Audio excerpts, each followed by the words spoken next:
Baer, and this is Pat Baer's Anime Club, an ongoing video series where I talk about anime. It could be a deep dive into a particular subgenre or show itself. It could be around a theme. It could be a look back at a really old show, or maybe just me trying to call attention to something that I'm really interested in. Or it could be like this video right here, where I'm going to talk about anime. I'm just going to talk about anime here. I'm going to talk about the spring season that at the time of this recording is wrapping up, and I'll talk about the upcoming summer season, which will start right in the beginning of July.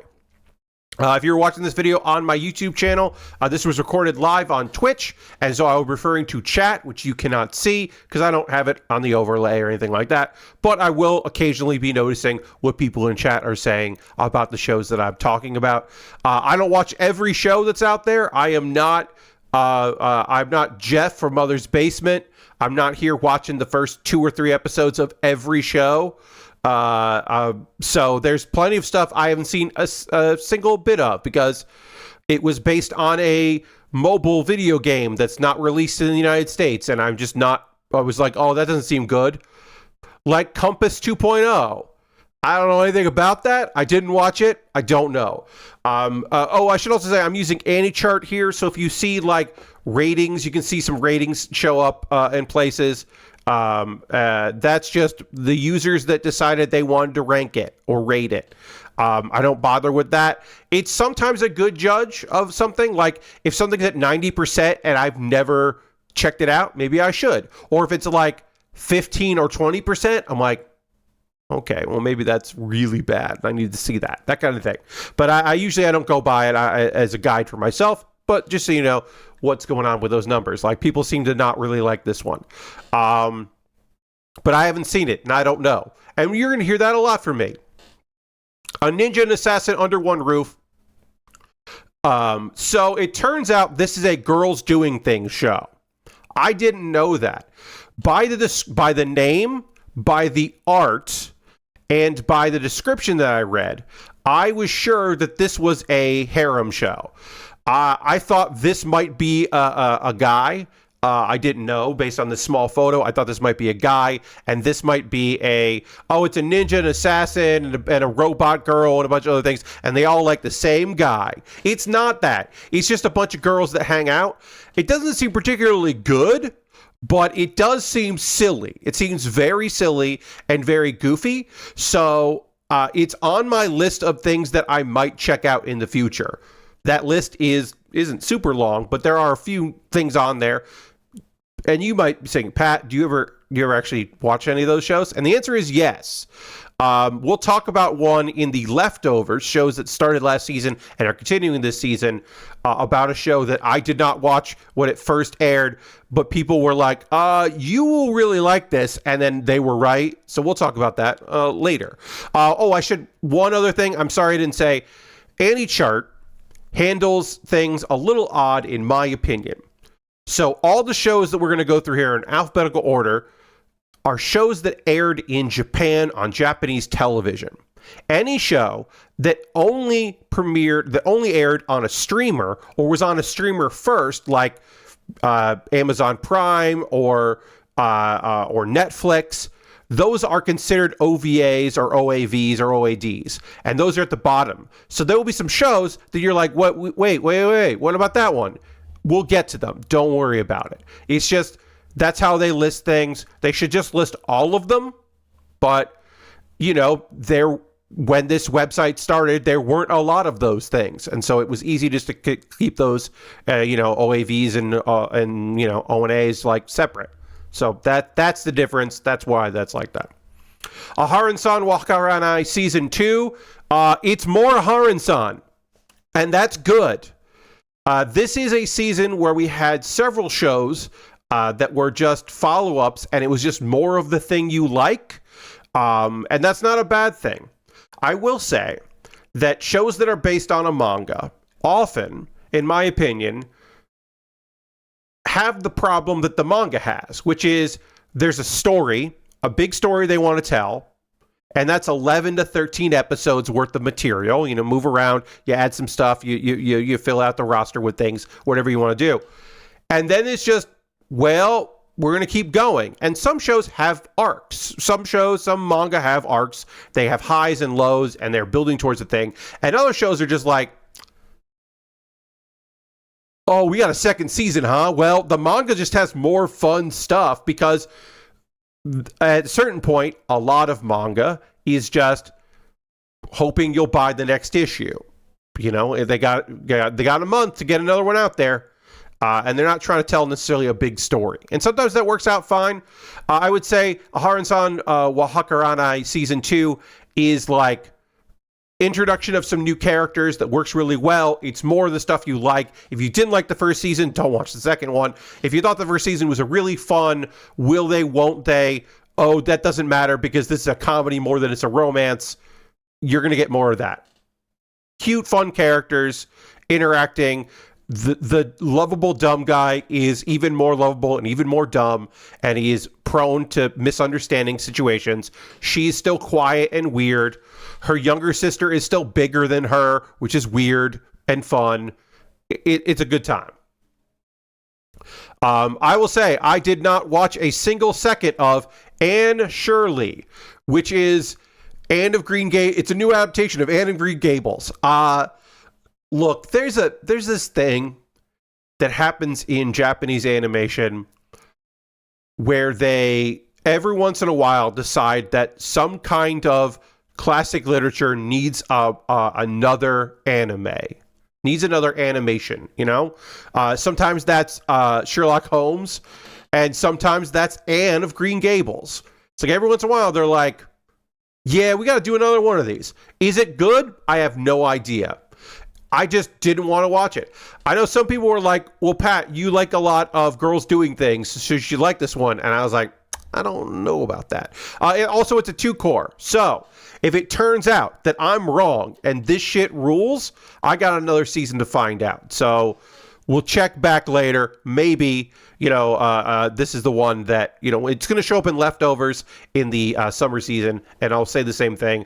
Also, the Answer Studio is a great name for an animation studio. We're the Answer Studio. It's great. Apocalypse Hotel. At the time of this recording, 11 episodes have aired. I have watched 7 of them. I will finish Apocalypse Hotel. Don't you worry. I came to this show late. It is a show that I'm trying to catch up on because I really like it. Will I be done with it by the time it comes to recommend it next month in Kuma Bear? Yes, because it would have to really start to stink for me to not recommend it. Which, to be fair, there are a couple shows that I started off this season going, this is my favorite show of the season. And by the end of it, I'm like, ooh, I wish I didn't recommend this to people. Like, it happens. But Apocalypse Hotel is fucking awesome. It is funny, but it is also melancholy. It's about a bunch of robots that are running a hotel because their owner left Earth along with every other human and was like, I'll be back soon. And they took him at his word. So they're still running a hotel. And then aliens kind of show up and it's a whole thing and it's fun and sad sometimes, but pretty great. I really like it.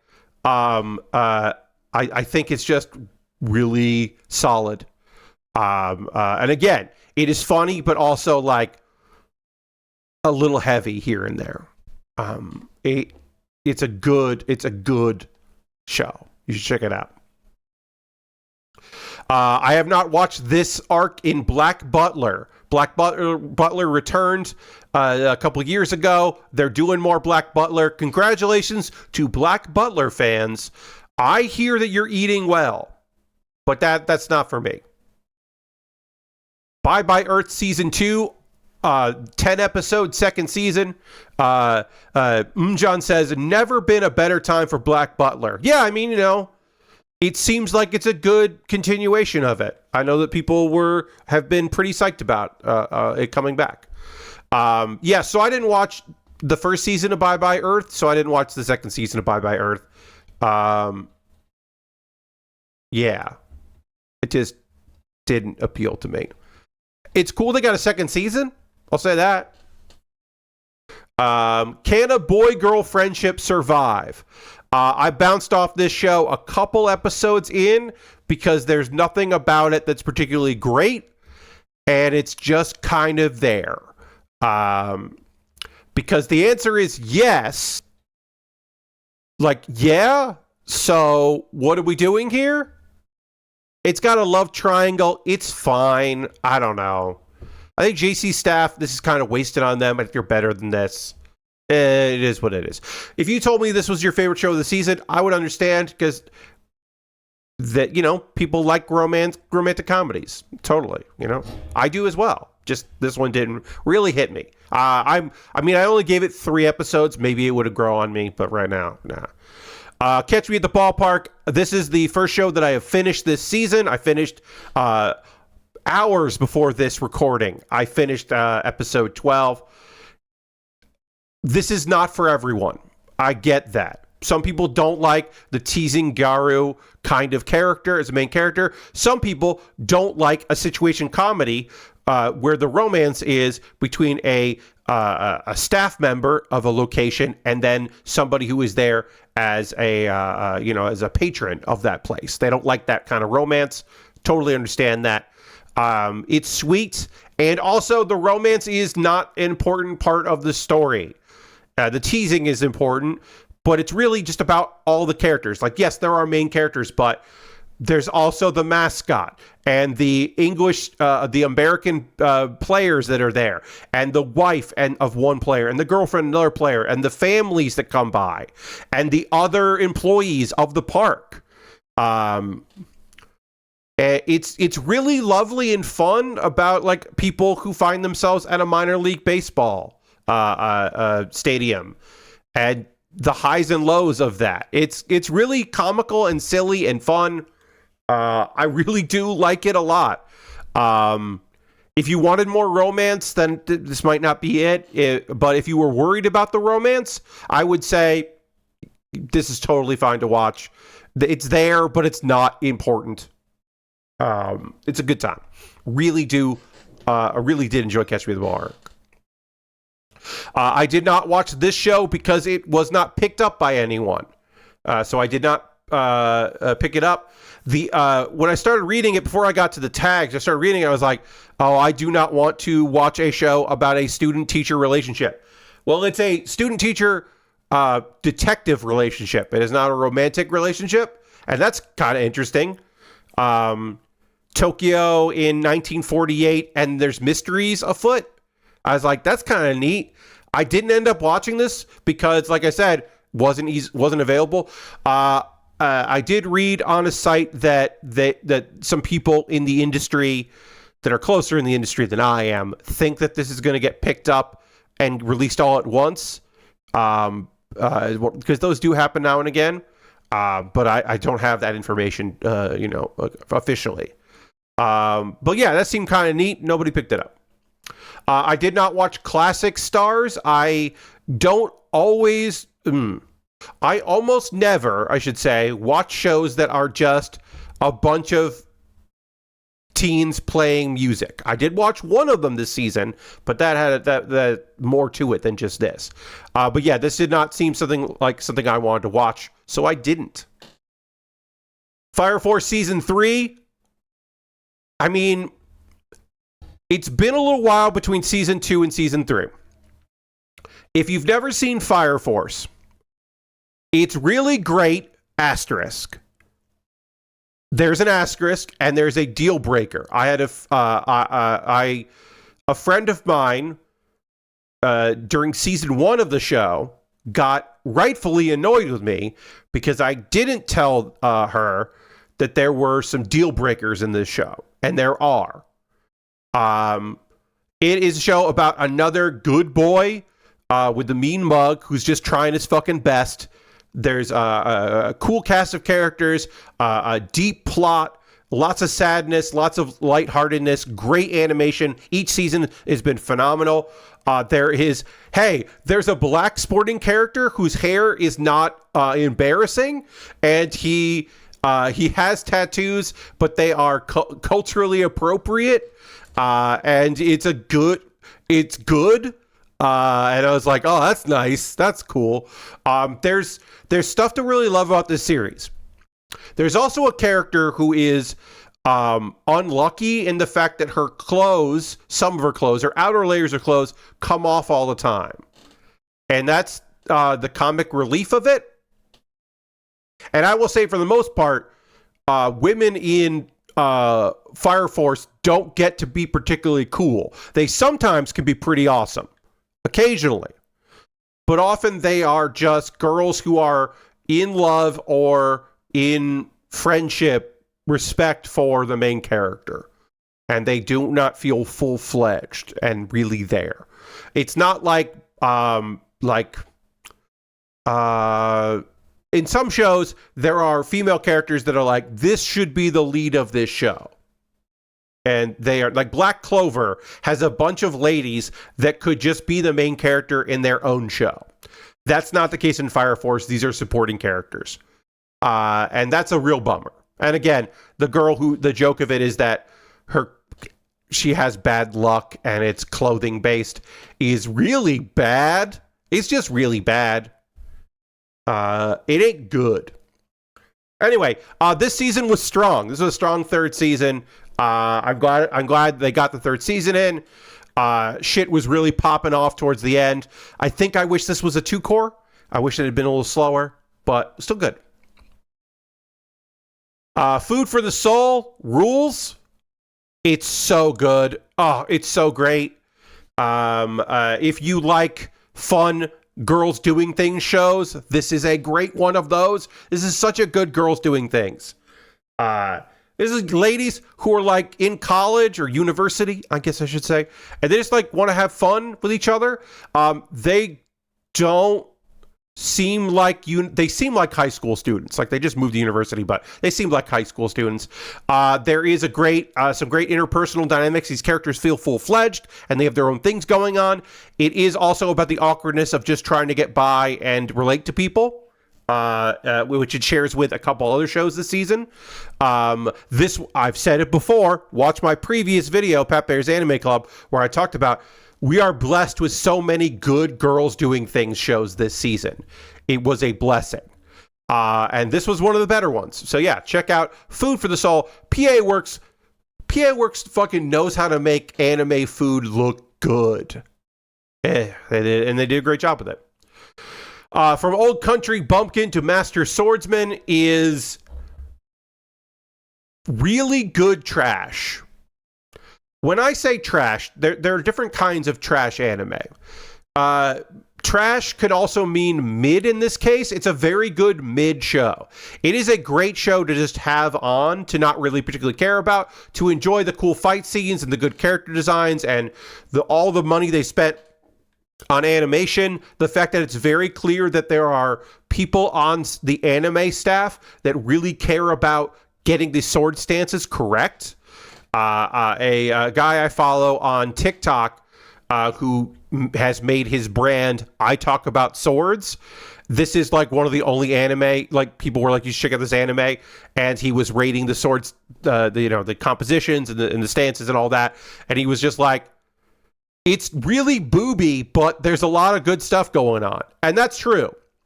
There are some characters with impossible clothing in this show. One thing that's kind of fun is what you don't see here is ecchi or romance. So this is a story about a guy who just was doing his best, and a lot of his students at his sword dojo went on to be incredible. And they're like, it would be awesome if the guy that taught us the sword was respected in this world. We're going to make a stage for that to happen. And he is a really good swordsman, and he's doing well. And they're all young, desirable ladies, and some of them have crushes on him. But not only does he not notice that at all, he also would not be interested in that. So it's for comic relief here and there where they're like jealous of each other and trying to butt in. And he's like, they don't really get along. That's tough. Like, he doesn't misunderstand it. He just is not aware of it. So it isn't a harem show, even if they are super into him. But also there's a lot of plot, so that doesn't really come up. But yeah, really strong show. It's not good, but it is like enjoyable. It's good trash. And I like having those shows in my back pocket. I like this manga a lot because it does take the sword play really seriously. And, that's great. Go-Go Loser Ranger Season 2. I have not seen this. I do not have Hulu right now. I liked the first season, but I didn't like it as much as some people did. So this is on my list of things to watch this year. I will get Hulu at some point, or Disney Plus, one of the two, and I will watch Go-Go Loser Ranger at some point. Season 2, but I did not this time. Basically, I'll get Hulu again when I want to watch more Bleach, and then I will get caught up on Go-Go Loser Ranger. That's my promise to you. I did not watch a single second of Guilty Gear Strive Dual Rulers. I like Guilty Gear, but I don't like it enough to watch an anime about it. Hana Doll Reinterpretation of Flowering. I did not watch this. You know me well. You should know me well enough to know that I do not want to watch this. The growth of young men dedicated their lives to the project of becoming the perfect idol. This does not seem like my thing. No one picked this up. So even if I had wanted to watch this, I couldn't easily. Yeah, no, I'm good. I did not watch this show either. Nobody picked this one up. The Slice of Life music show that is a sequel show. Did not watch this. I have not finished I'm an Evil Lord of the Intergalactic Empire, and I probably will finish it at some point. So, this is a rebirth show. It's an isekai. Our main guy is an idiot. There are fools. We've got some fools this season. He is the biggest one. He is accidentally doing really well. He is trying his best to be evil. He's not evil. But his attempts to be evil just make people around him think he's great. And then also, he has surrounded himself accidentally with incredibly adept people. And then he becomes pretty adept as well. But they go farther and way beyond what he's trying to do. Also, there's a demon-ish thing that is trying to stop him, but keeps and get revenge, but keeps putting him in situations where he can thrive. And the comedy part is high. There's a lot of comedy in this. It's a lot of goofiness. It's pretty okay. I've been reading the manga. I think the animation is pretty good. Quad's doing a good job with it. I wouldn't necessarily recommend this show. There are mechs. They don't get enough love. So I wouldn't call this a mecha series. But there are some mechs around. It's just not enough. I don't know. I think if you stumbled on this show, you should keep going with it. But I wouldn't necessarily say this is one that if you missed it, you got to go back to it. I've been killing slimes for 300 years and maxed out my level. Season 2. Once again, we got another season of, hey, it's more of the stuff you like. The slime, martial arts slime shows up again. There's a new character. She's down there. You can't really even see her. She's down here. She's great. The slimes are excellent. Good dragon times. The teen ghost is still a surly teen ghost. It's one of my favorite isekai because it's just a slice of life that's also a girl's doing things. It's also pretty damn gay. So I wouldn't say it's in your face queer, but it isn't trying to bait you into it. It's not queer baiting. It's just there are girls that are in love with our main character, but it's not really going anywhere with that. I mean, it kind of is, but it isn't. Beelzebub over here, I hope they make an anime of her side manga. The side manga, which is a prequel series about how Beelzebub got her job, is really good, and I would like to see that get adapted since we got a second season. But yeah, it's very relaxed. It's very fun. It's a good time. If you haven't seen the first season, watch the first season. If you were worried about it because you don't like isekai, it's just how we get the character to be strong. And then it's just like some action, but mostly fun girls. Mostly it's just a good time. Kulon, generic romance is so fucking good. I got 2 more episodes left to watch. This was not on my radar. I was like, there's some romance. I don't really like this art style. It's so good. It's unbelievably good and sweet and sad, and the mystery there is so good. It is a dramedy, and really touching. I've been blown away by it. Again, wasn't on my radar. Didn't start watching it. John's loving it as well. Yeah, it's just really good. Look forward to the last few episodes. Yeah, I can't wait. I'm glad they got 13 episodes. There's a lot of shows with 13 episodes this season. And this was the one I was like, yeah. Can't wait to see how it ends. It is a show that I really recommend if you're looking for kind of a show that is in a dystopia, but also is down to earth and grounded. It's got a lot of high points, and I really recommend it. Man, Lazarus. I want to love it. I recommended it because the first couple episodes had so much like an interesting premise that feels of our times. It has like such style. The characters are so alive.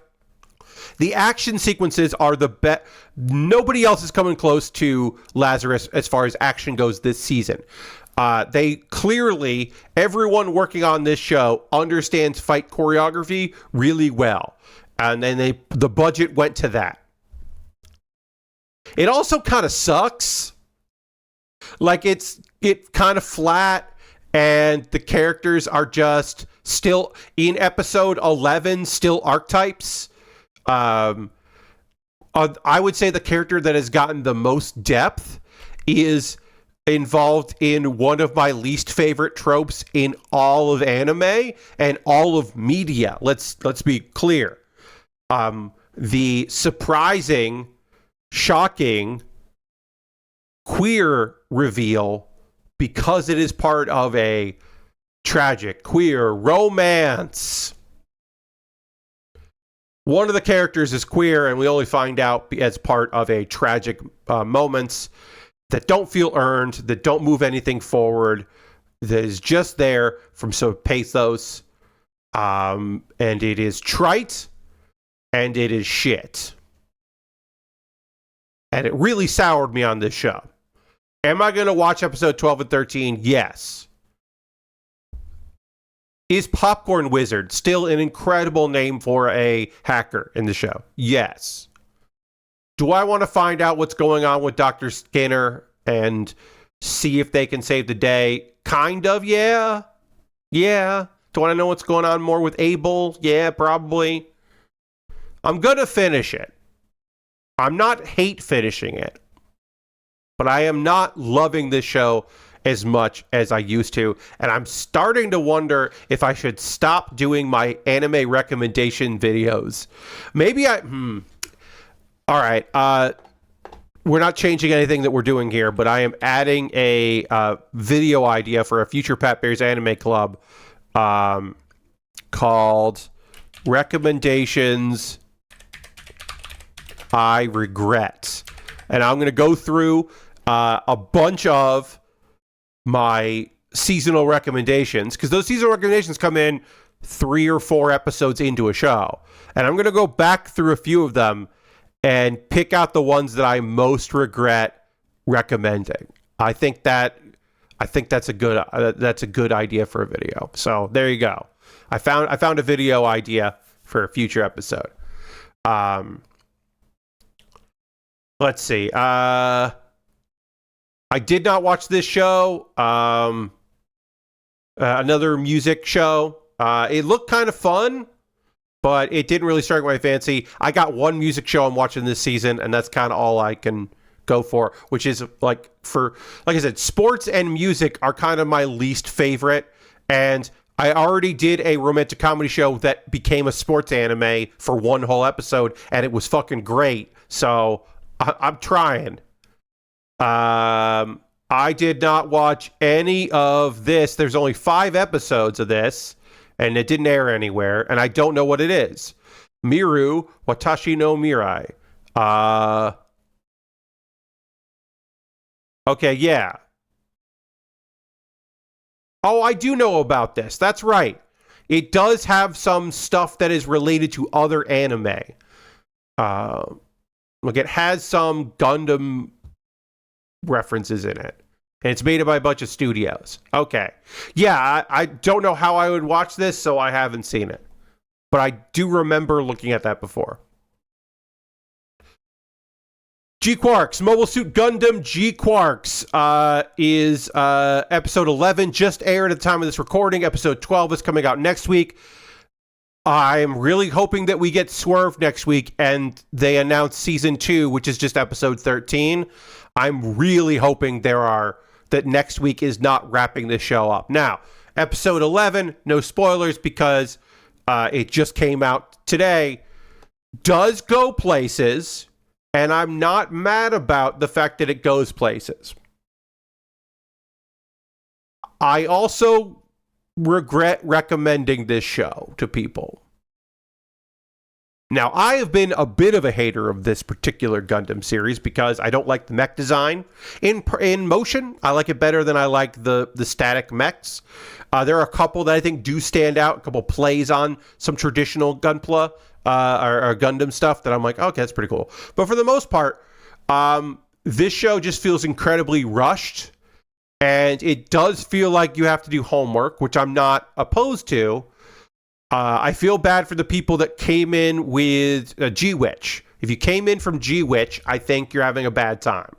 If you came in because you like Evangelion and you want to give a Gundam series a try, or you like FLCL and you want to give a Gundam series a try, I think you're probably eating pretty good because it doesn't matter to you that 2 of the Black Stars showed up. Like, that doesn't mean anything to you.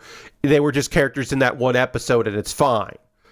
And the fact that they're like in episode 11, well, I would say if you don't have a lot of cultural knowledge about Gundam, you still probably understand the big thing that happens in episode 11, and it still does feel like pretty fucking cool. I'm not gonna lie, it feels pretty fucking cool.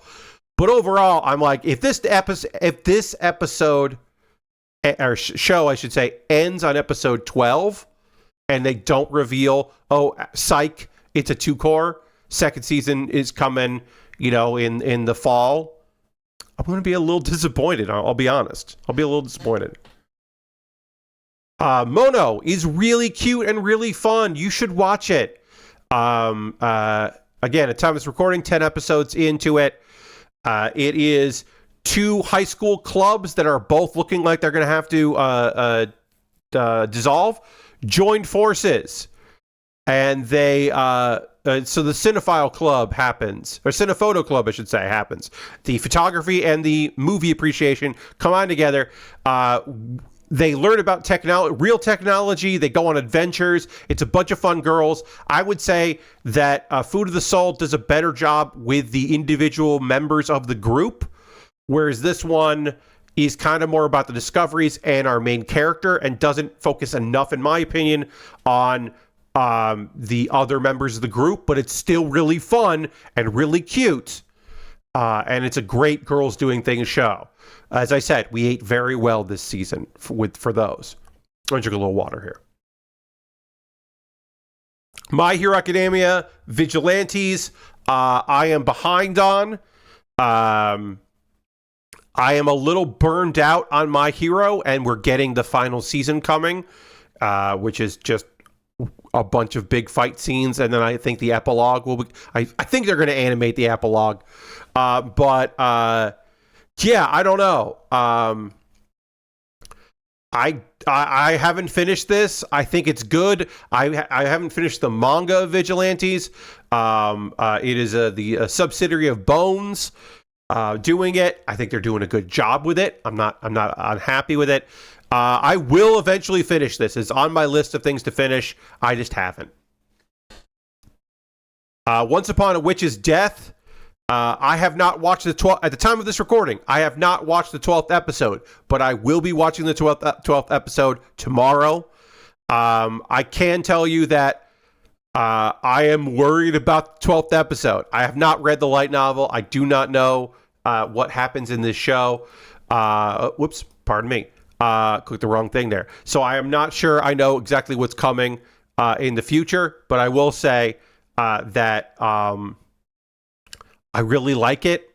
I wouldn't say this is a girls doing things show because it is a sad drama about a girl with 1 year left to live who's trying to help people somewhat selfishly. And the wider magic world, it's not a simple story. There's more going on behind it scenes. And it gets fucking dark. It gets fucking dark in there. Also, her instructor is named Faust, and they don't talk about that. And I keep waiting to find out if it's just that's a name that the writer liked, or if there's a deeper meaning with calling this character Faust. I don't know yet. But I will find out later. Nathan says, hey, Nathan, I fell off and I'm 2 seasons behind My Hero Academia and surprised how much I like Vigilantes, like the more street level setting of the show. Oh, yeah. Okay. Totally. I get that. I would say with My Hero wrapping up soon, it's a great time to get back into My Hero Academia if you want to. To me, Deku, once Deku is in the position now where not only is he bogged down with responsibility, that's been really engaging and interesting, but also as his powers have grown, at this point I'll just say it, Deku has always been Spider-Man. He's always been Spider-Man being trained by Superman. What if Superman was the mentor of Spider-Man? And I knew that in my heart, but it didn't click with me until he got web powers. He got ghost whips or smoke whips.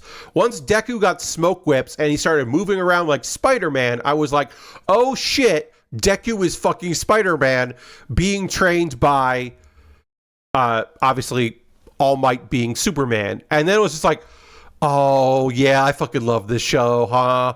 And I've always liked it, but then I was just like, no, I love it. I really fucking love it. But yeah, I would say there's just a lot of it, but it's never been bad. Maybe the little short season of let's introduce a villain that is probably not a villain, but is a villain is maybe not the best. So maybe that did kind of people were weird about that part of the season, but or that part of that season. I've not watched this show. It does not get picked up anywhere. It's the Butt Man. They've made a lot. Toei has made a lot of the show about the Butt Man. And yeah, I've never seen it. I would never watch this. I would never look. Here's the thing. If I was going to watch this, it wouldn't be this. I would not watch the TV version of this. There's another show coming up that I say the same thing about. I wouldn't watch this. Princess Session Orchestra didn't get picked up anywhere. This is a isekai apparently. And so I would like to have watched one episode, but it's a magical music show. So I don't know, but yeah, nobody picked it up, so I haven't seen it. Fucking Rock is a Lady's Modesty. Now, I wish that they had the budget for rotoscoping for this show, but they don't, and that's okay. I fucking love this shit. This is, if you don't have High Dive, wait till the show is done, because we're getting 13 episodes, so you gotta wait a little while. Wait till there's 13 episodes of it, out, then get High Dive for a month and watch this show. This is my highest recommended show of the season. I do not recommend any show above this one.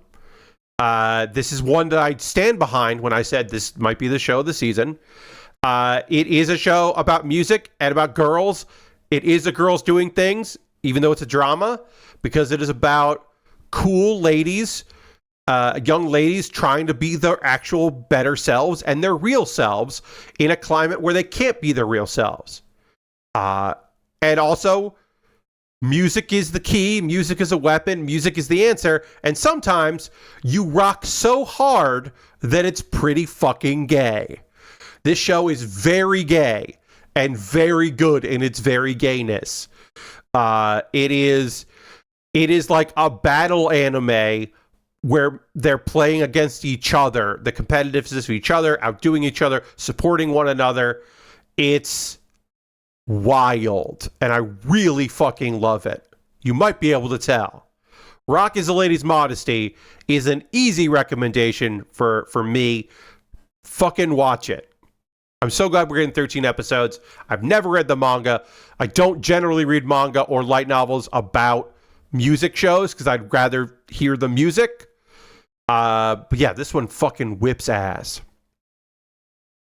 How to Become Ordinary Season 2. I know that people really like this show.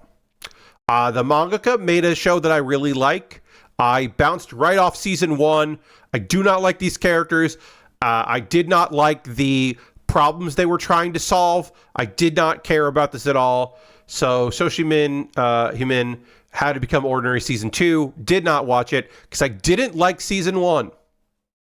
But I know that people like the show. It just hasn't done anything for me. Summer Pockets. I did not watch this one. This is one of two, I think only two. I think this season there are only two gross harems that I don't want to watch. This is one of the gross harems that I didn't want to watch.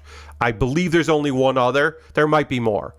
No, you know what? I think there's like two other harem shows that I did not want to watch. And again, this is one of them. No interest in this shit. This is based on a visual novel, and it really seems like it's based on a visual novel. It seems big time. This is a fucking visual novel. Sword of the Demon Hunter Kijin Getosho. I did not watch. I did not watch a single moment of this. It's on High Dive. It did not seem interesting to me. I saw some clips of it on TikTok that seemed okay, but not enough to get me to watch it. Tangonia is pretty fucking good. 11 episodes. I think about halfway through the show. It's another isekai, but it's another one of those like, for the most part, it doesn't matter. It's just to give you an idea that like this person might be smarter than they would be otherwise, kind of a vibe. There's something going on behind this character. I think the visuals are really solid. I think the animation is strong. The character design is really great. It's just kind of boring. So I don't know if I'll ever finish it, but I liked enough what I was watching. But I always try to give every isekai a try. There's one I didn't, and we'll get to that later. Beginning After the End. So, this is not a 54%. You will hear people say how disappointing the show is. How it has no budget, and it's really fast-paced. And they're butchering everything. And it should be way slower. And they didn't get the show, and it's the worst webtoon adaptation ever. So, one thing about this show, I believe this to be true. I might be wrong, but I'm pretty sure that that the person that wrote The Beginning After the End is not Korean. And this is the first Japanese anime, so Japanese animation, based on a webtoon written by someone who's not Korean. Because there have been other webtoons that got made. Let's see. I'm going to look this up because I think I'm right. And this is an isekai, by the way. A beginning after the end, novel author. Let's see here. Okay, I'm wrong. This person is South Korean, but they're also American. And this was serialized in Tapas starting in 2017. So I am partially correct. But it is a web novel that was written in English. What will the mighty king do in his second life? Okay, so I was right and wrong. It is someone who is Korean, but they are also American. The Korean American. So that's kind of fucking wild that an American author wrote a web novel that got made into a webtoon that got made into an anime. So, as I was saying, people fucking hate this. Now, the people that hate this are people that don't watch bad anime. And for them, I say, I totally understand. This adaptation bums you out. You really like this webtoon. You loved reading this. And this is, that manhwa meant a lot to you. And this is a cheap studio working on this. But as someone that watches a lot of bad anime, holy shit. Like, there's a dragon in this, and it's like, that CGI looks totally okay. Compared to other shows that I have watched, yes, there are some fight scenes in this that feel like a PowerPoint presentation. You're not wrong. But I've seen way worse. This is fine. If you could go into this and watch it, if you don't know the story, you'd be like, oh, that's kind of neat. I like that since this is a reincarnation of a grown-ass man, he always has a grown-up man's voice, as the narration doesn't change. It doesn't shift from, this is my old voice, to now my inner thoughts are the voice of this child that I am in the body of. No, he's always got the interior monologue of an old man, an old king, a sword king. Basically, he now lives in the world of a novel that was popular in his fantasy world. It's pretty fucking cool. It's good. This adaptation isn't great, but also I don't think the source material is particularly that strong either. Sorry. So anyway, this is not the biggest disappointment of the season. This is not the worst show of the season by far. It's not 54% bad, but also it's not good either. Brilliant Healer's Life, the Brilliant Healer's New Life in the Shadows is a harem banished show. This dude is a good healer and he gets kicked out of his party because they're moving up in the ranks. They don't want to have a commoner. So he's not allowed to be a healer legally. So he has to work in the back alleys. And he meets a bunch of ladies that all think he's great. And then he solves problems with his cool healing abilities. And it's not very good. Now, there's something fucking pretty cool about the idea that there are gangs of these different races, and they all kind of come under his influence. And he, in order to not piss him off, the three leaders have a truce and start working together. And that pisses off the high society people who are like, oh, well, if they get along and rise up, that would be bad for us. Which is like, yeah, yes, it would. But it just happens to be that the reason why the peace is happening is because the leader of each group is a lady who doesn't want him upset with that. So it's like almost fucking good, but it's not good at all. And you shouldn't watch it. It's bad trash. It's not enjoyable trash.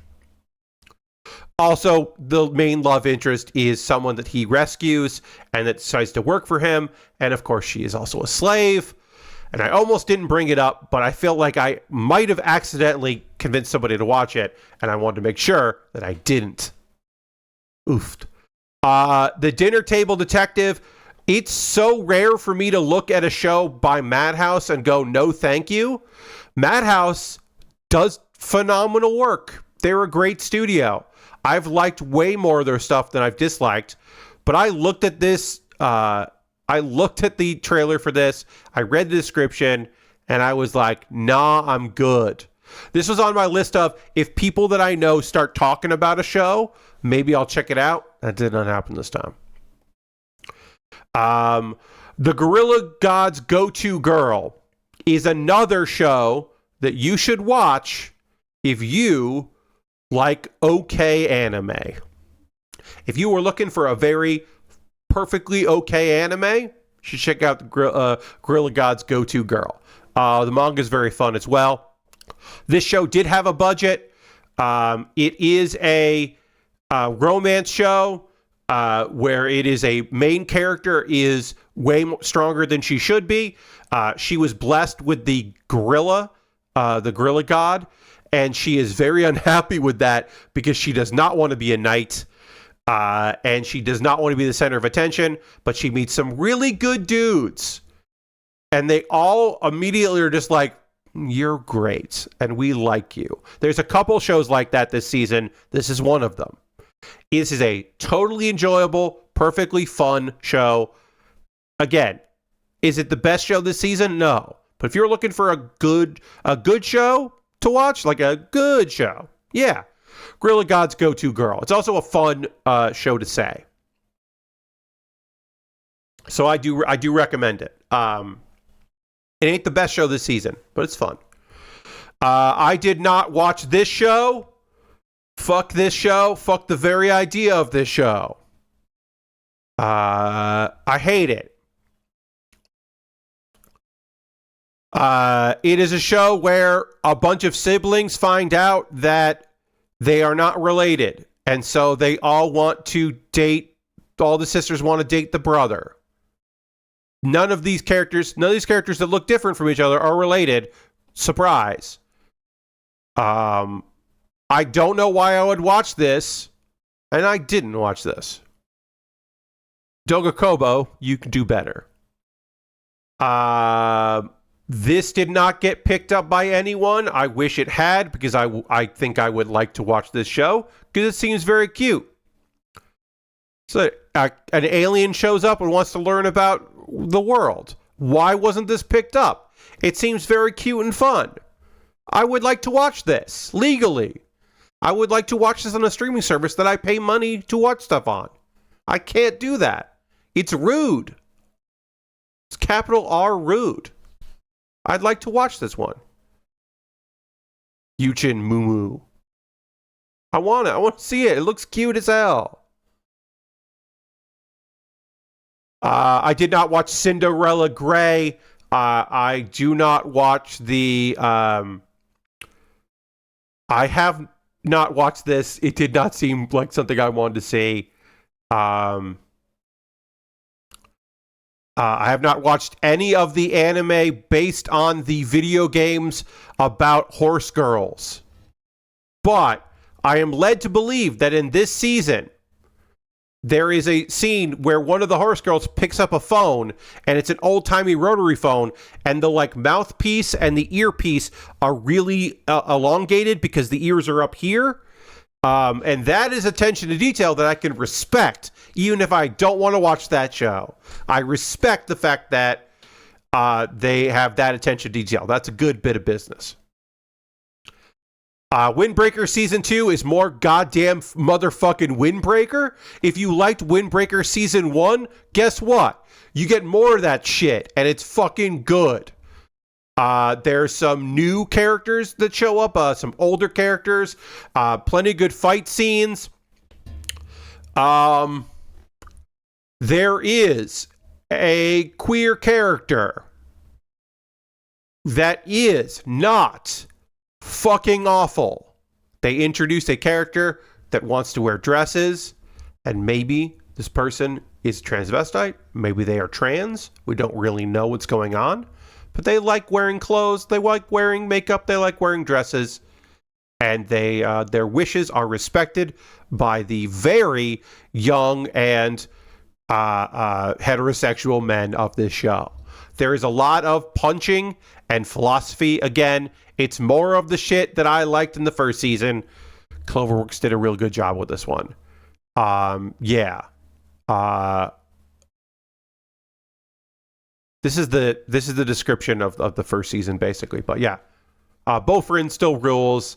These characters are great. Sakura has some good moments. There's some good comedy in this one too, but it's real good. Yeah, really enjoy it. The 12th episode is coming out soon. I can't wait to watch it. Witch Watch is a 2-core. I have not seen a single second of Witch Watch. It's a good name. It's got a good mouth feel at home or at work or wherever you're watching this video. If you do not feel weird do you say words out loud, because maybe you're watching this and you got your headphones on and you don't want to disturb somebody or whatever. But if you're able to, say Witch Watch. Witch Watch. It's pretty good to say. Good mouthfeel. I haven't seen this. It seems kind of fun. I might check it out. I don't know. It's on everything, so there's a bunch of ways to watch it. Yeah, it seems okay. Yaiba Samurai Legends, I did not watch. I have not heard anything of this about it, and I did not check it out. Your Forma, I bounced right the fuck off of. This did not... I don't know why I thought I might give this a shot, because it is not good. I do like a good drama. I do like a good mystery series. These are neither of those. It's not good. It's not good. Zatsuba, That's Journey, I believe, is our last of the girls doing things shows to talk about here. This is based on a true story about a mangaka who just went exploring to like get inspired for her manga, and it's really cute and fun and silly, and I really liked it. It wasn't super big. Look, I would say it's not in my you must watch. There are other shows this season that are higher up in the, like, this is a show you should watch this season if you like girls doing things, the subgenre of that. You should, but it's still very good, and I liked it a lot. I think I have like 3 more episodes to watch. I think I'm on I finished episode 9 of this show, so I got 10, 11, and then 12 when it comes out. But I'm going to finish it because it was fun. All right, shorts, we can pass right through. I didn't watch any of these. They're very rarely available. I didn't see any of them. So I didn't watch any shorts. We'll just scroll through the shorts. We should say this is categorized as short, so I will bring this up. I did not watch Yandere Dark Elf. She chased me all the way from another world. I don't know why I would watch this. If I wanted to watch this, I would watch the not-for-TV, streaming-only X-rated version of it, which eventually High Dive will show. It is available in Japan and all that, and it's available on High Dive eventually. If I was going to watch this, because this is based on a legitimately horny manga, like a adult manga, not a ecchi manga, then I would watch that version. But I don't want to watch that, and I don't want to watch this. So I didn't. But it's an isekai, and I wanted to bring it up. Leftovers. I have not finished. At the time of this recording, episode 24 hasn't aired yet. I left my A-rank party to help my former students reach the dungeon depths, just like I fell off of the manga of it. Once they finally take care of the big bad of the show, I lost my drive to keep watching it. The show is very horny, and they should have ecchi in it. It is a harem show. It is a banished show. It's fucking fine. I did not watch this one. It's not available anywhere. Here we go. Here we are. Apothecary Diaries Season 2. The second core of Season 2. You were right. You motherfuckers were right. I was wrong. This show fucking rules. I should have watched Season 1 when it aired. I started Season 1 when Season 2 started airing. So that was, in the winter season of 2025. I was like, fine, I'll watch it. I breezed through it. I'm up to date. I can't wait. The fact that there is a break here and I have to wait they took a week off and I got to wait for the next 2 is so fucking annoying. But it's Apothecary Diaries. I fucked up, okay? I should have watched this show when it aired. It's so fucking good. She's so fun. It's dark. There are a couple episodes this season that I was like, no. I like felt for the characters in a way that I don't always do because I am not always in it in the moment watching stuff. Yeah, it's so fucking good and fun and sad and like, yeah, it's fucking awesome. You and Idol Precure, did not watch that. All right, movies we can scroll through because I didn't see any movies this season. This is coming to American theaters. Miss Kobayashi's Dragon Maid, A Lonely Dragon Wants to Be Loved is coming to theaters. Crunchyroll is putting it out. So it sounds like they'll also put it on Crunchyroll at some point, which is great because I really like Miss Kobayashi's Dragon Maid. And I want to see this. I want to see what going. I love Kana, so I want to see where we go with it. I don't think, yeah. Okay, now, OVA, ONA special. This is where we're going to see a few shows. I said this at the beginning of the video. We're going to see a few shows in here that, because their primary delivery is streaming services and not Japanese television. I was going to say TV and then I said television. It was weird. Because of that, they don't, that's how they get categorized as OVA, ONA special. It's annoying. I wish that AnyChart would just classify all of them as that, but whatever. They don't. So we'll go through. We'll find the ones here. I'm Living in Otaku Neat was a 2-core. I did not watch this.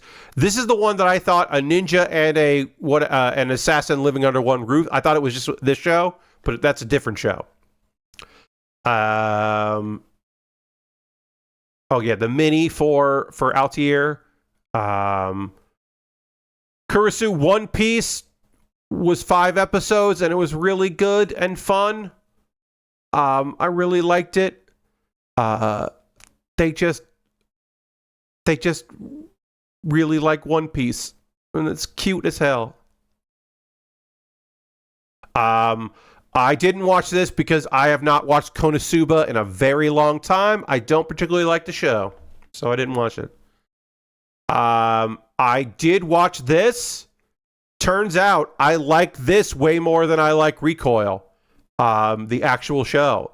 Turns out a side series where the characters are just hanging out and doing stuff together and having fun, I really like those. Even if I don't particularly love the source material. Because they're already well-defined characters and they just get to have fun. Hanging out at a cafe. It's cool. Moonrise is on my list of things to watch that I have not seen.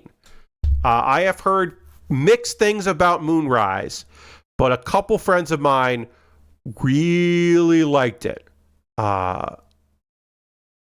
So it's on my list. I'll try to check it out this year. Didn't watch that. I didn't watch this Reincarnated show. This seemed bad. So I was like, I'm not going to watch that. It just didn't seem good. More Freer Inside series stuff, which we don't get, which is annoying. Here we go. So, the Go-To Gorilla Girl is a show, as I mentioned earlier, about a girl who is just doing her fucking best, and she's surrounded by guys who are like, hey, you're doing your best. This is another one of these shows. This is a tossed aside, the very rare girl being banished style show. This character, basically, her fiance is the prince of the kingdom. He's just like, I fucking hate her. I like her younger sister.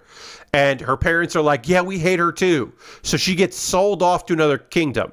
Now, that doesn't make any fucking sense because her younger sister is not as good as a saint as she is. And part of it is that everybody is like they're so used to her being so overpowered that they've come to like take it for granted that she's so good at being a healer and being a saint and keeping demons from attacking and all that. But she ends up in another country, and they're like, we're so fucking psyched you're here because our saint passed away, and we've got some people trained to be a saint, but they're not ready for it, and we've suffered. And everyone's just like, you are so good at this, and we're so happy to have you here. But also, hey, you should take a break. A big part of this series is characters telling this girl, hey, do you have any fucking hobbies? Let's figure out some hobbies for you. Hey, go to bed. Nope. You're getting a break. Here's some cookies. Let's hang out. And it's awesome. The minor character of the supporting character of the younger sister is not a jerk. That's a fun twist on this. I will not spoil this in case you're thinking of watching it because we're not even episode 12 yet. But I can tell you from the manga, there is an explanation why some of the characters that seem like they hate her for no reason, they do have a reason, and it's an interesting twist on that. There is a reason why they hate her. Not all the characters, but some of the characters. I really like this show. I'm excited for, at the time of this recording, I will tomorrow watch the final episode, and I'm excited for that. It's not great, but it's very good. And like I said, it's a Banished with a female lead, which you don't often see in that subgenre. And all the supporting characters are really fun. There is a fun, like, wyvern that doesn't get enough love and isn't in the manga or the anime enough for my liking. I'm bummed about that because that's a fun little pet character. So, yeah, this ended, because this is one of the first shows of the season. Unaware Altair Meister. So, this is another Banished show. And our main character, in the first time in Banished kicked history, is bad at his job. He is bad. Because his job is that he's part of the hero's party, and he can't fight. He has no combat skills. He drops the sword. He can't do anything. But he can do everything else. Hello. So the thing about this guy is, our guy Kurt is, he can dismantle anything. He can build anything. He's like, he makes incredible food. So much so that like the hero is like, the thing the hero regrets more than anything is like no food tastes good to him anymore because our guy was so good at it.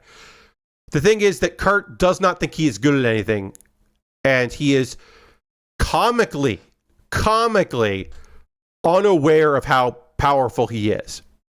And there's a fun little bit of business. So he should be this autonomous, like powerful character in this world, and be the head of this Altair and do all this work. They tell him that the Altair is busy. And he is there to work there and to help out.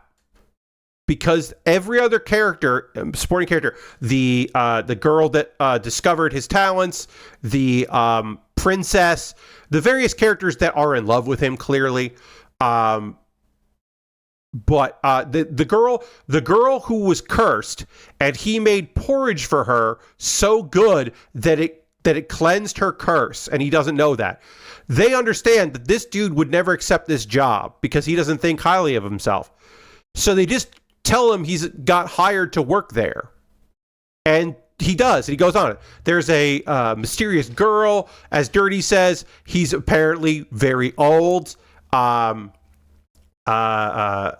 probably ancient, and just unaware of how important and magical he is. He just isn't aware of it, and so it's fun. Is this I wouldn't even call this a good show. This is an okay show. If you are going to watch a kick show this season, I think there are other ones that are better. I just talked about one that I think is better and more fun to watch. But if you like your main character dumb, but for like good reason, like a good reason why he is the way he is, I think this is one that you should check out. And like I said, the main heroes party doesn't fall apart because he's gone. They're just bummed because he was really helpful. And as Jeff from Mother's Basement says, like he called it mining is one of my favorite bits.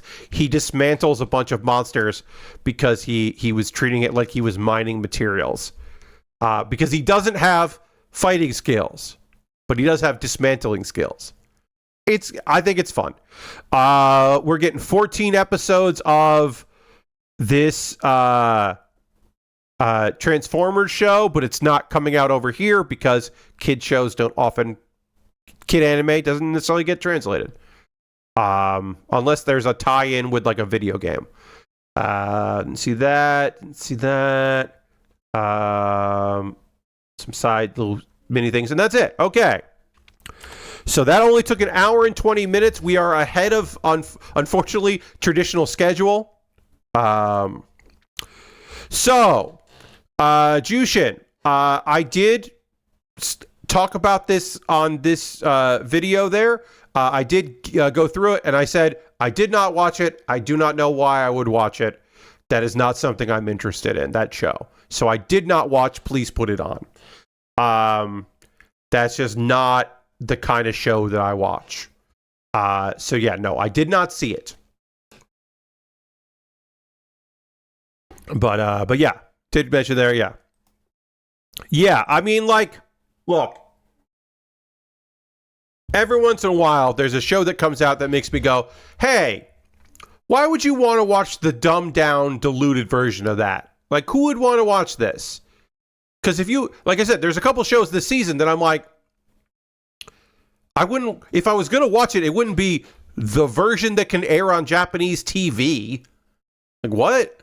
But I also don't really want to watch any of those. Yeah, I don't know.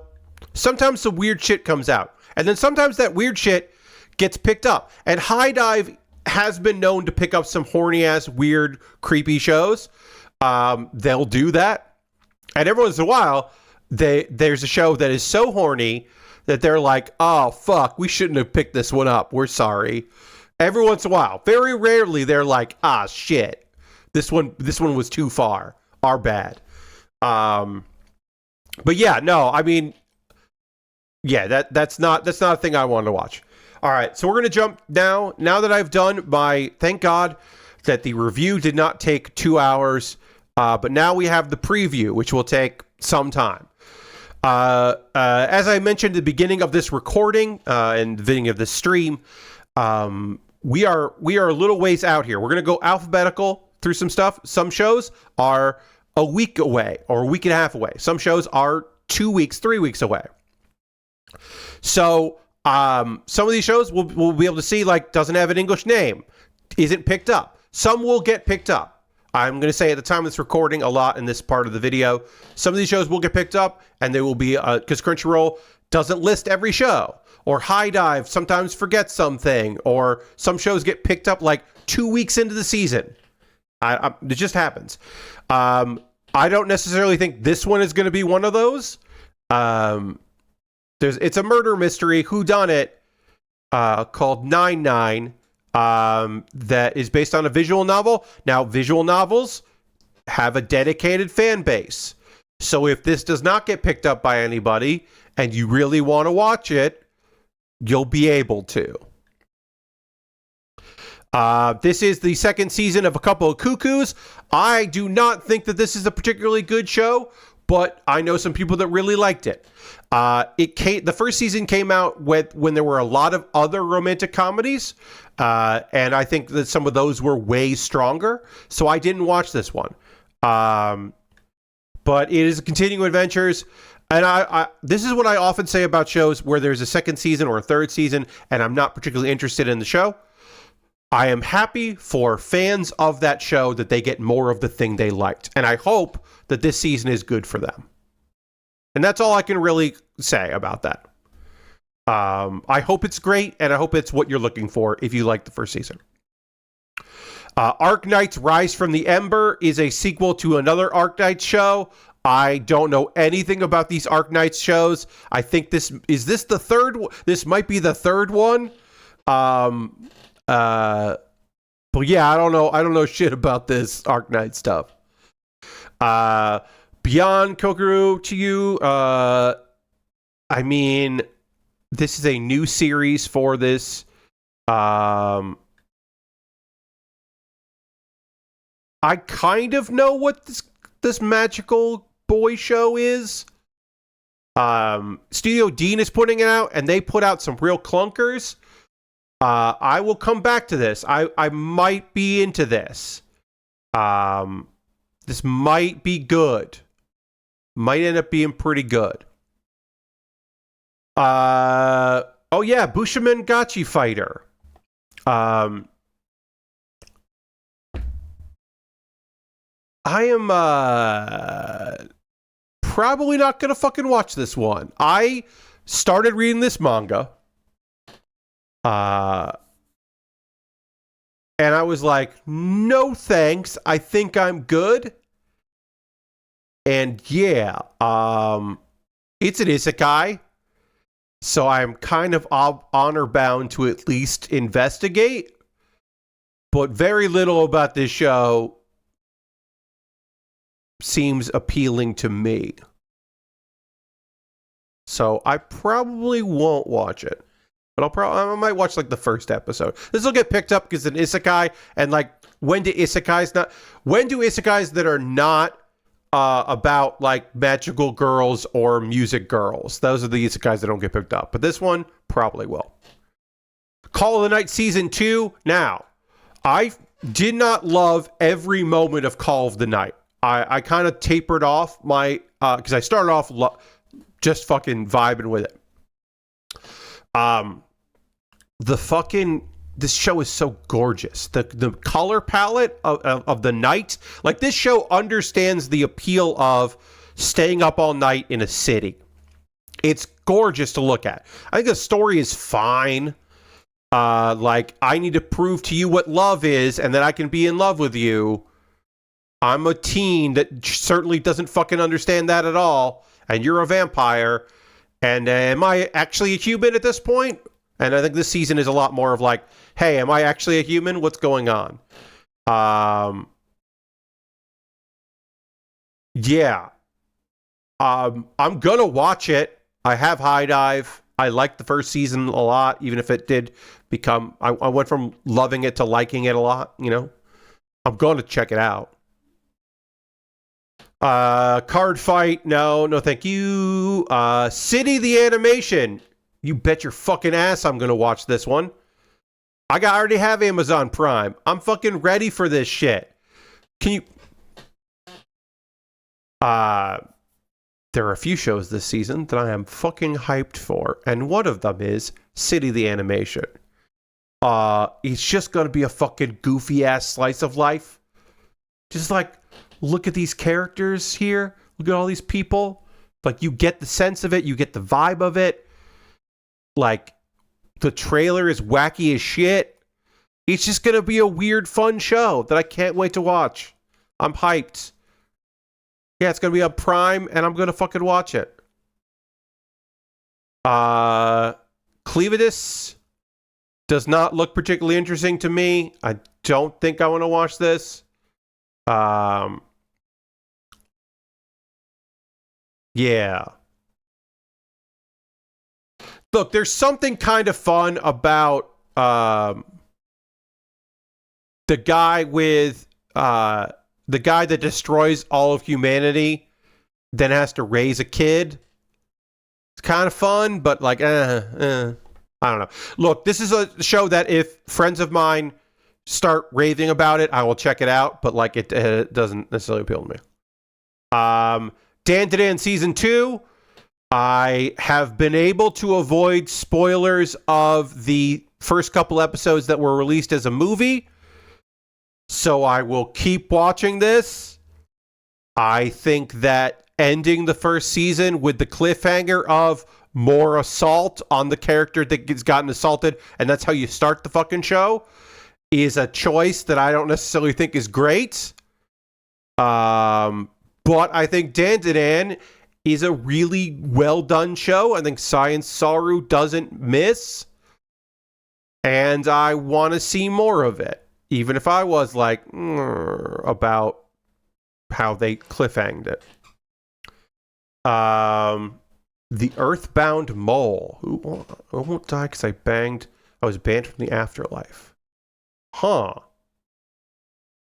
Collects spirit-possessed will-o-wisps in his lantern, hoping to make a comeback. Seems that those who encounter him begin to seem... Huh! Dekken no Mogura. The Earthbound Mole. I mean, this color palette looks fucking rad. I won't die because I was banned from the afterlife. It's like, okay, this was not on my radar. I'm gonna watch the first episode. I'm gonna watch the first episode of this. I don't know. Maybe it's bad. But that's an intriguing pitch. Guy who is banned from hell or the afterlife, so he just wanders the earth doing stuff. Like, okay.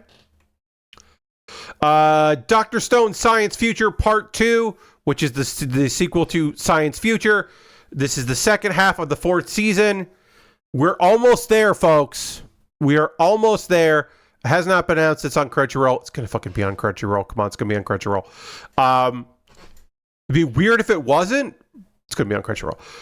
We are almost at the point where a thing will happen in Dr. Stone that will allow me to make a video that I've wanted to make since I got to the part in the manga where a thing happened in Dr. Stone.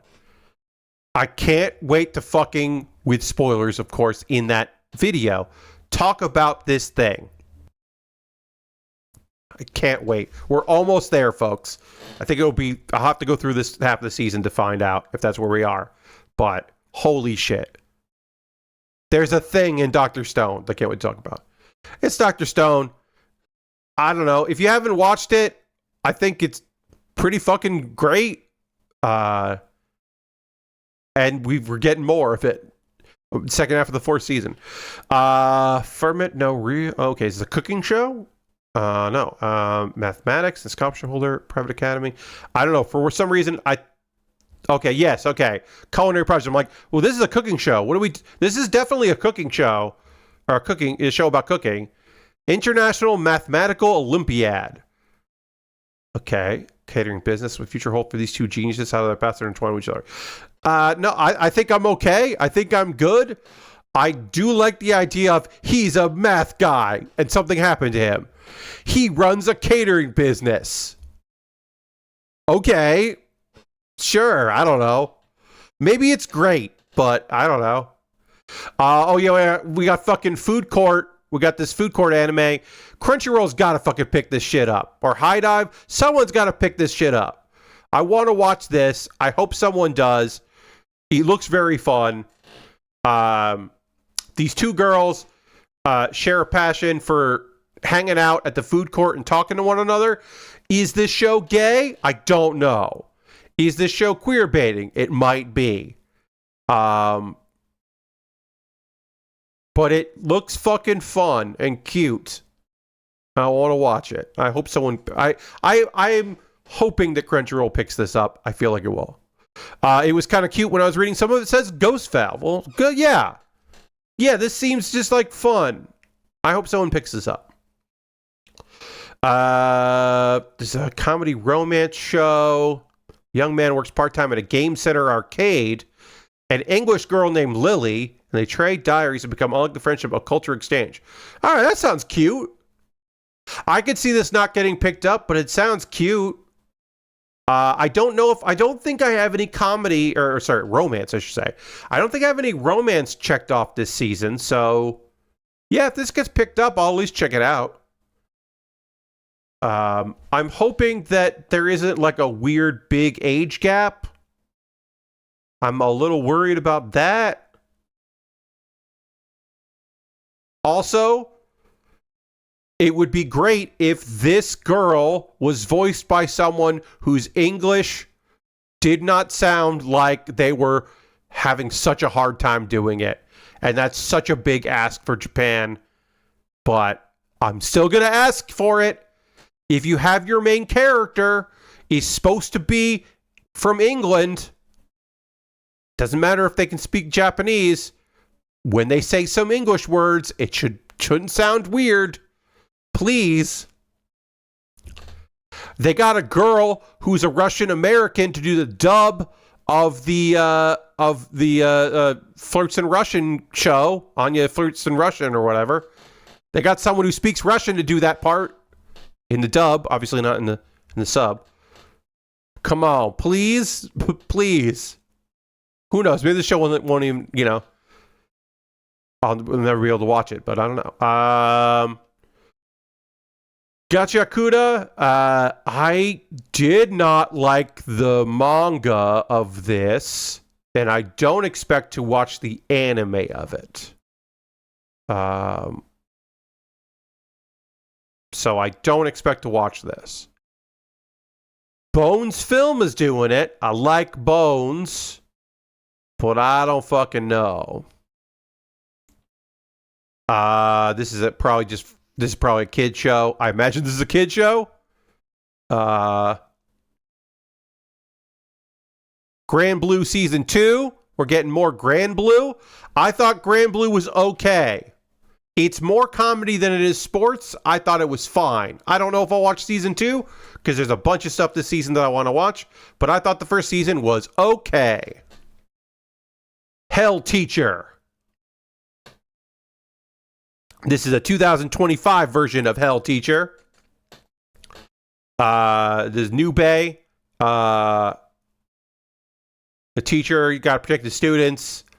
I thought when I watched this previously, when was the first anime of Hell Teacher out? I'm looking this up. Hell Teacher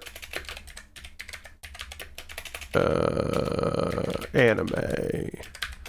When was, New Bay. Okay. I'm looking this up right now so I can tell you folks. The first anime adaptation of this was in 1996. Yeah, okay. So yes, I did watch that. I don't know if I watched both of the films, or three of the films, but I did watch the first show. Okay, yeah. All right. And then there's a new one coming out. Yeah, okay.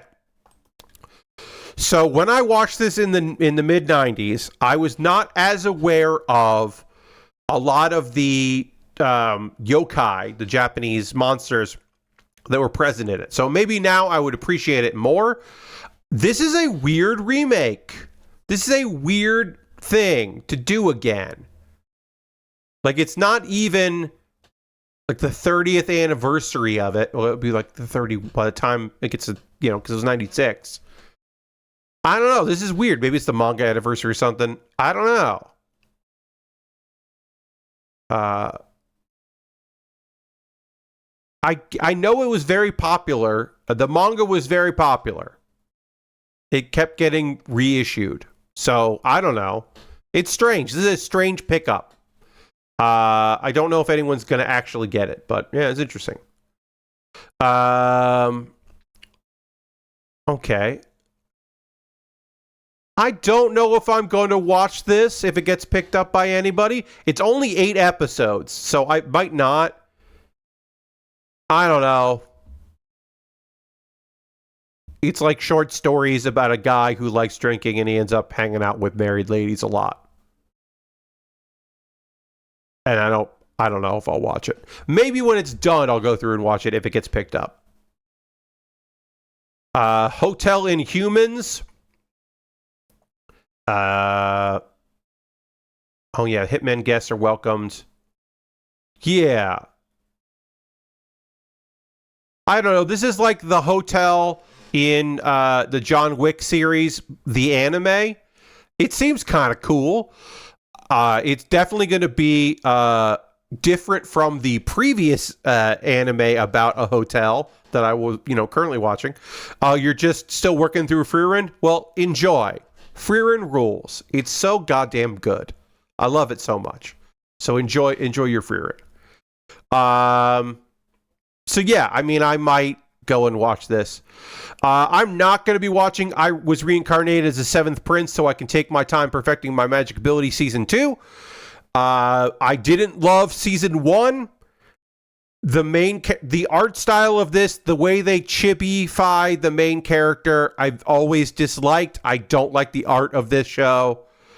I'll amend this. I'll probably watch the last 2 episodes for the big fight at the end because the animation was pretty solid in the fight scenes of the first season. So I did watch clips of it. So I'll probably watch clips and maybe the last 2 episodes of it. But I do not think I will watch every episode of it. Oh, we got another isekai here. Isekai, okay. Young age, reincarnated, fantasy game to all eternal nations. Favorite game, he's a god. Oh, it's this one. Yeah, all right. Yeah.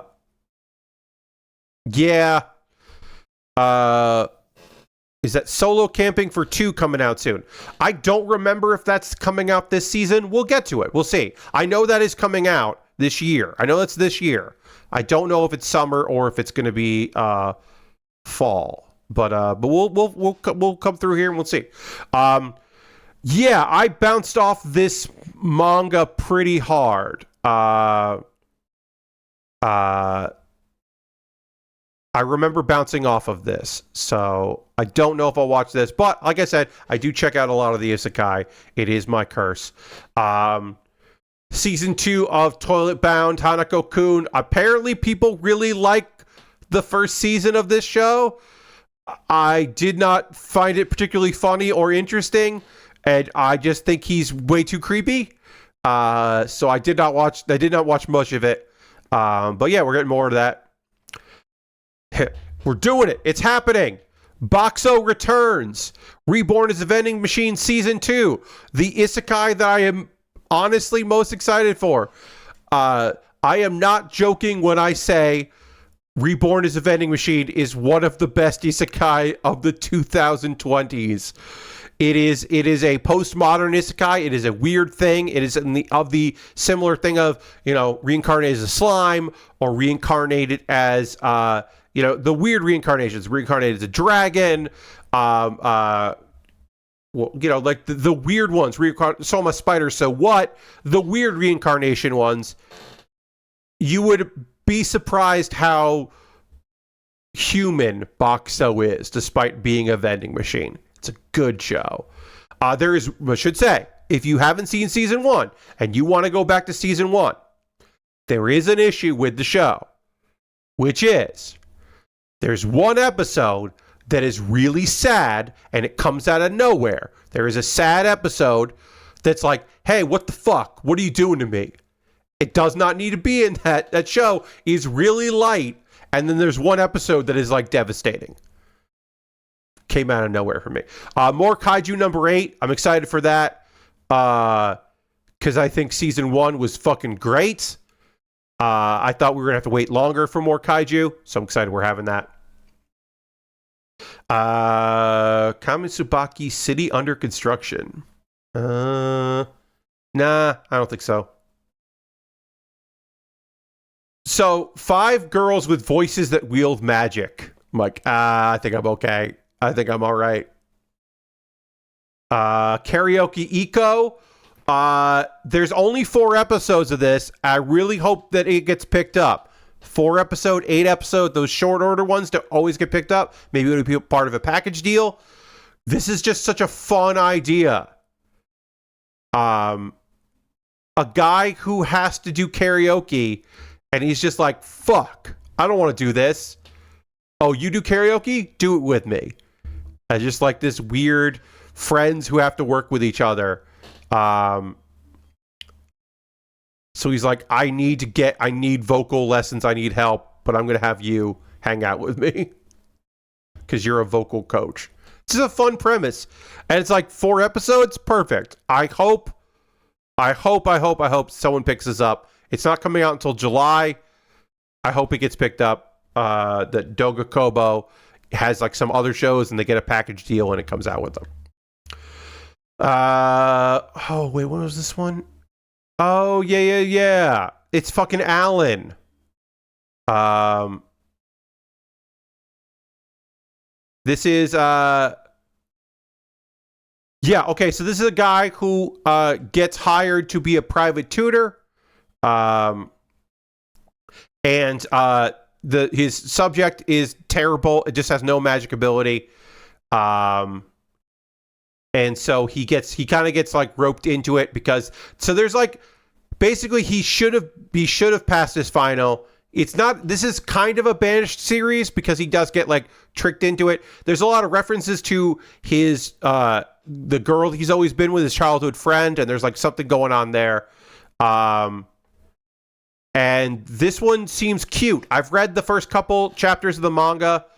I should go back and read more of that. I'm excited about this one. This looks fun. I hope someone picks this up. Wait, what was this one? Oh, it's a yes. Okay, yeah. All right.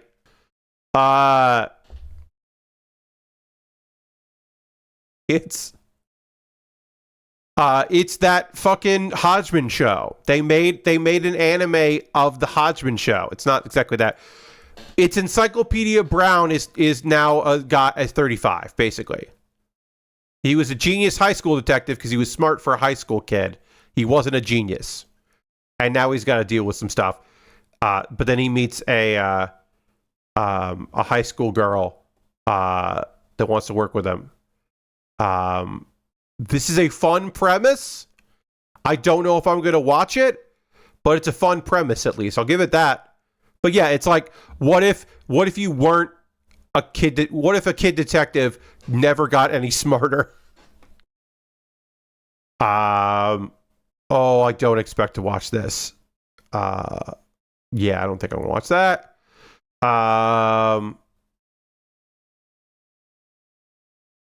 Yeah, I've heard some good things about this. It's on the Double Kobo show.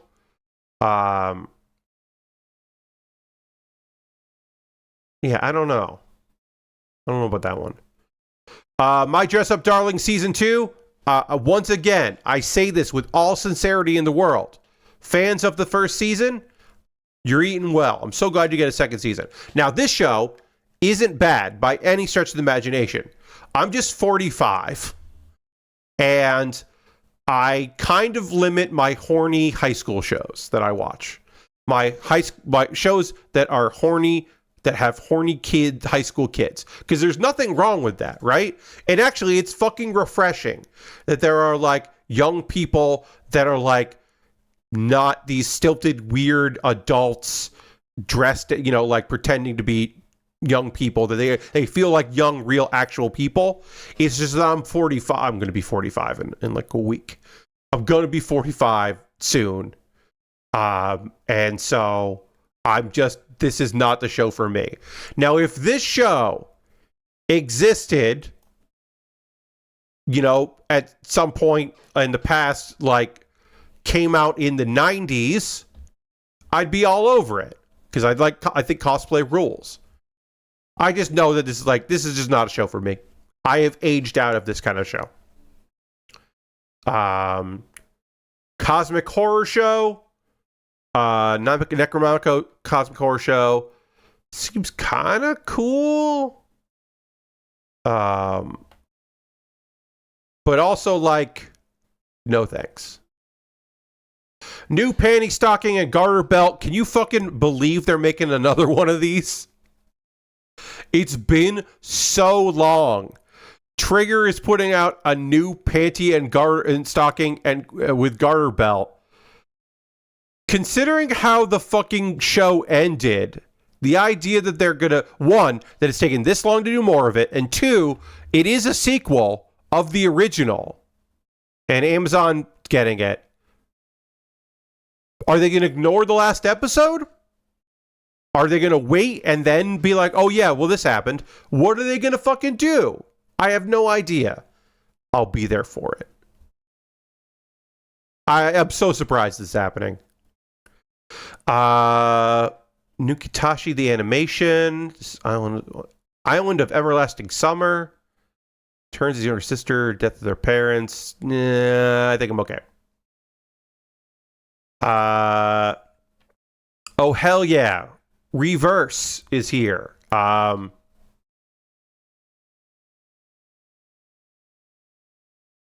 This just seems like it. I don't know. It's like, hey, here's modern Japan, but also it's modern Japan, an alternate history, alternate world modern Japan. It seems weird. David Production is a great studio. I'm definitely going to give this a look. It's an original because you don't know what it's going to be. But this looks fucking pretty cool. Guys like, I'll save you. I will become a practitioner to save you. It seems neat. Let's see. The cute slime show. Yeah. Rascal Does Not Dream of Santa Claus. They keep making these Rascal shows, and this is a sequel. This is a sequel to the film. So the film is canon. I think all of the Rascal Do Not shows are fine. They are totally watchable. I will get to this one at some point.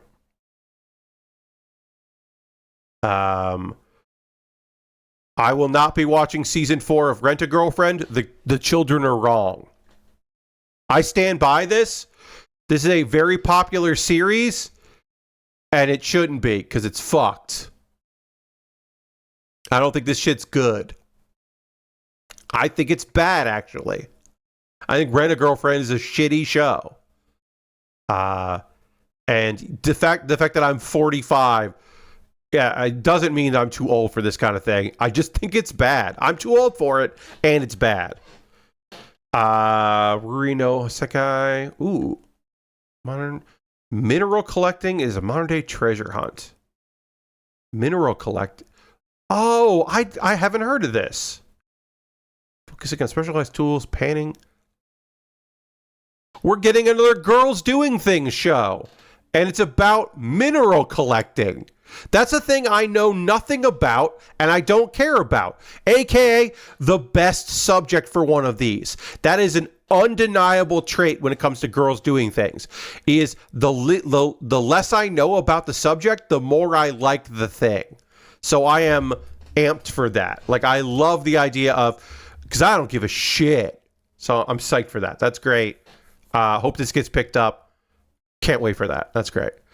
Sakamoto Days Part 2. The second part of Sakamoto Days, not the second season, the second part. Yada, yada, yada. I really liked Sakamoto Days. I know some people did not like this adaptation. They thought that there were not enough heavy swings. The manga has big swings in art style, and the anime didn't do that. And some people were bummed about that, but I think it's great. I'm also not someone that read the manga, so it doesn't matter to me. That's why I can say that. Silent Witch. I did not like the manga I read of this, so I don't think I'm going to be watching it. It's basically a girl that has cool magic, but it doesn't like to talk to people. Has an undercover mission where she has to go to a school, and she is not happy about it. And I read I think 6 chapters of this, of the manga, and every chapter I was like, just quit your job. You should just quit. You should just quit. I just wanted I wanted better for her. As mentioned, Solo Camping for Two is out in the summer season. This is a guy that just likes camping by himself and gets kind of roped into camping with someone else. And looks like a fun slice of life. I have not read this manga. I've heard very good things. I look forward to watching this. I hope someone picks it up. Oh, Crunchyroll did. Great. Crunchyroll picked it up. I'm going to watch it. The Fragrant Flower Blooms with Dignity. Oh, yeah, okay. This is like a crossed lovers, like star-crossed lovers thing. Yeah.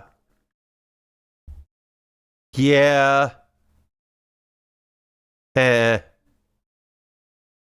Rising of the Shield Hero Season 4. First half of Season 3, the animation quality took a huge dive. And the Season 3, I think, looked really bad. I'll probably watch this eventually. I don't think I'm going to watch this weekly, because I do like the story, and there were some characters that were introduced in the second season. These characters that I thought were pretty good. But yeah, it took a real quality dive. The summer Hikaru died. I do not expect to watch this. Yeah. Nah, that's just not for me. Maybe it'll be great, but it's not for me. Water Magician is the other isekai that I am most interested in this season. This manga fucking rules. It's really slow paced. A guy died. He had regrets. He gets dumped into a world, but he is like in the middle of nowhere. He has to survive, and he has to learn magic. And also he is just like smart, and he has a great imagination, and he becomes incredibly skilled as a water magician by the time he runs into another human. And then the second, which I think they could do the whole season of just leading up to him meeting the guy that then sends him to the main thrust of the manga. They won't do that, but they could. Because it is slow and intricate and really engrossing. I think the first half of this show is going to be really great, and then it might just be okay by the second half. But I think it starts off really strong. By the time they get to him like unraveling some mysteries and dealing with dungeons, it might be too slow for some folks. It might be a slow-paced show that people don't really get into. But hopefully Typhoon and Wonderland, two studios, that also feels like usually a little bit of a yellow flag, at least, if not a red flag. But yeah, I'm interested in this one. I really like the manga of this. I'm looking forward to it. It's not picked up. It is not released weekly or monthly in anything. So you got to wait for the graphic novels to come out. So I'm waiting for the next graphic novel to come out. I really like it. So yeah. There's no freaking way I'll be your lover unless is a great name for an anime I don't think I'm going to watch. But basically it's like people that are dating to prove that they shouldn't be dating. I'm just like, nah, I'm okay. But also it like could be good because it is the thing that takes it from just another one of those like we should date, we shouldn't date things is that this is a queer show. These are girls dating each other. It is not, it's not baiting. It is not subtext. It's text. And that could be really good. It could be really messy and fun. I'm at least going to check it out. Like I said, great title. Legend of the Cursed Blood. I do not like this manga at all. I do not plan to watch this. Some people really like this fucking manga, but I've never really liked it, so I'm probably not going to watch it. What the fuck is the name of this one? Shoko no I Yokusho. Dennis. So I have read this manga. Some of this manga, I should say. I haven't read a lot of it. I've read some of it. I really like this premise. This is another kicked show. This dude just gets like kicked out of the party because the leader of the party thinks he's too popular. So he's always been a chef. He is the reason he is in the hero's party as a warrior is because he has really good knife skills. He's such a good cook that his knife skills translate to him being good at fighting monsters. But all he wants to do is open a restaurant. And so This is like the Outcasts restaurant. I think is the English title of the manga. So I remember thinking that the first arc was really good, and then it just kind of becomes whatever. So I could see the first arc being really strong in the anime. I don't know if I'm going to seek this one out, but like I said, it's pretty fun, and it's the premise I like.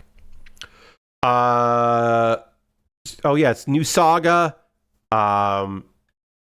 This is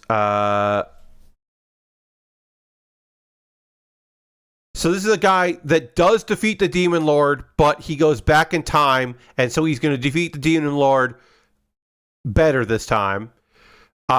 This show is mentioned in here that this show was supposed to come out in 2023, and then shit got fucked with the studio, and it got delayed and delayed and delayed. And then a different studio, and now 3 studios are working on it, neither of which are the original studio. And it's coming out. Yeah. It's a regression show. Be okay.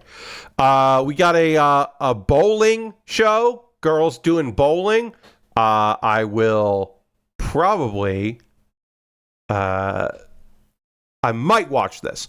This does not feel like girls who like bowling. This feels like a sports anime with girls in it, as opposed to a girls doing things about bowling. So I don't know. Let me see the acapella music project. Pass. Pass on this one. With You in the Rain seems pretty fucking cute.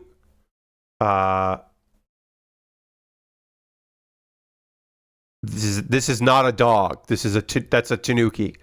Lady, you brought home a tanuki. This seems very cute and fun, and I will probably check it out. That's a goddamn tanuki. Definitely not a dog. I forget the name of this fucking one. Baer and daughter treated like a servant. Yeah.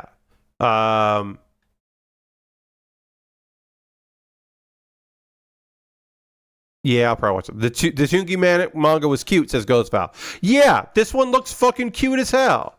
I just like the idea of it. I just like this is clearly a goddamn Tanuki, lady. Come on. Some shorts. Leftovers. We talked about these. These are the returning shows. Let's look at the OVAs real quick, and then we'll wrap up. It's been 2 hours. It's been an hour and it's almost been 2 hours recording. So let's see.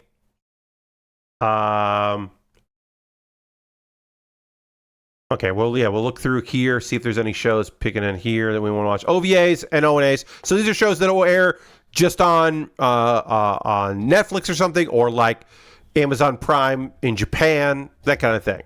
But won't primarily won't air on Japanese television. So some of these might be one-offs. Some of these might be full seasons.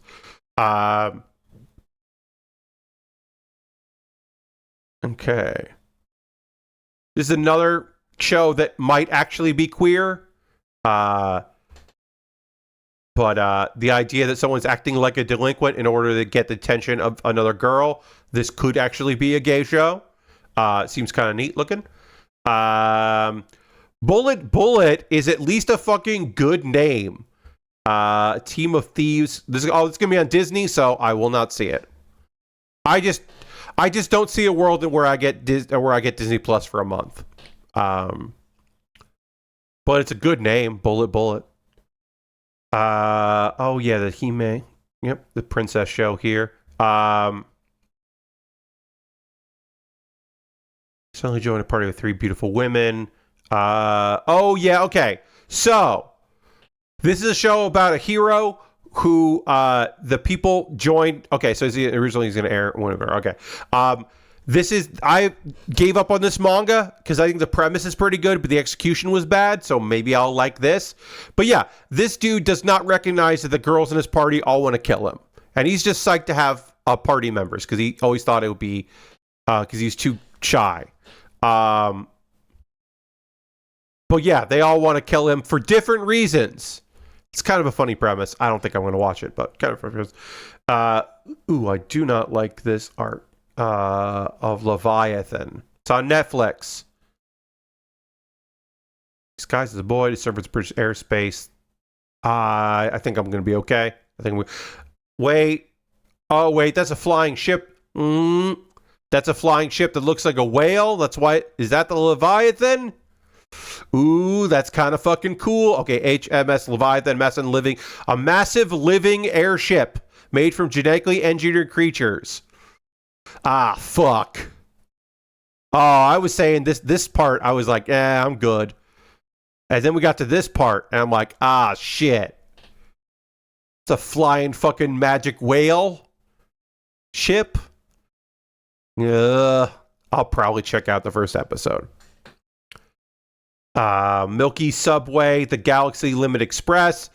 I believe that this started off as like a kickstarted show. Like somebody kickstarted money to make a short, or this was somebody worked for years on a YouTube. There's some kind of story behind this, and now it's going to be a full-fledged anime. And I will probably watch it when it comes out. Yeah, Milky, that's right. This is considered a sequel to Milky Highway, which was just the original short. And this is now like a limited series, or a series. I'll probably check that out. It's got a good idea to it. Moonrise, as I said, I didn't watch this yet. Maybe I will. Apparently there's more of it coming. I don't expect to watch Night of the Living Cat. This is just not something I'm interested in. I think the premise is engaging, but not something that I currently want to watch. Pokemon Concierge Part 2. We're getting more Pokemon Concierge. That's great. Scooped up by an S-rank adventurer is a fun premise for a show. This is a guy who's a white mage gets kicked out of the party, the hero's party, but he is awesome. Turns out that he is great, and they're all like, wait, why? Why would you leave? He was very good to be on the team. But I think this manga isn't that good, so I don't know if I'll watch it. Takashi Miike doing weird movies, the cat one. Yeah. Is this the last one here? Takapi travels from his home planet of Happy Planet home to spread happiness across Earth, but meets the unsmiling Suza upon landing. Her friends at school and home life seem to be the source of her somber expression, but the pure-hearted Takapi is determined to change things for the better. But what truth await him when the curtains rise on this shocking drama?